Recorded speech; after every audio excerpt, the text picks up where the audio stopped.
Masalah pokok ekonomi dan sistem ekonomi. Masalah pokok ekonomi secara umum yaitu di antaranya masalah pokok ekonomi menurut teori klasik dan masalah pokok ekonomi menurut teori modern. Kedua, sistem ekonomi. Pengertian sistem ekonomi dan jenis-jenis sistem ekonomi. Masalah ekonomi secara umum.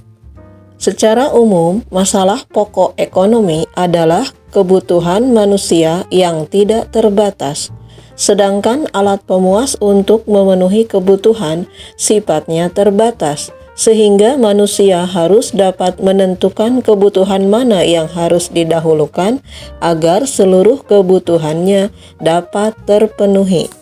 Masalah pokok ekonomi menurut teori klasik. Masalah ekonomi klasik yang pertama adalah masalah produksi suatu produk.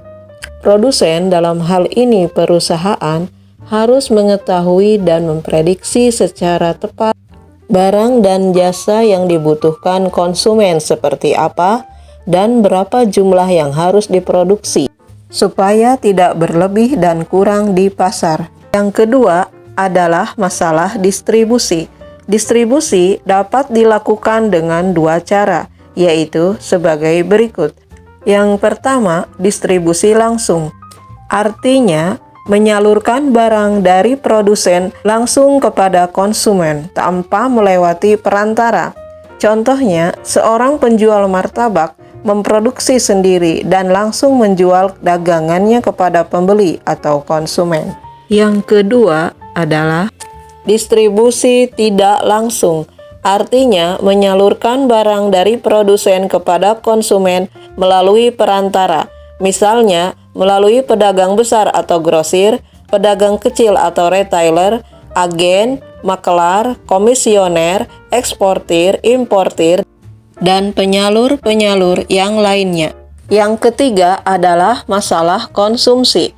Untuk melakukan kegiatan konsumsi dipengaruhi oleh dua faktor, yaitu sebagai berikut. Kesatu, faktor intern, meliputi sikap, kepribadian, motivasi diri, pendapatan seseorang, selera, dan watak atau karakter.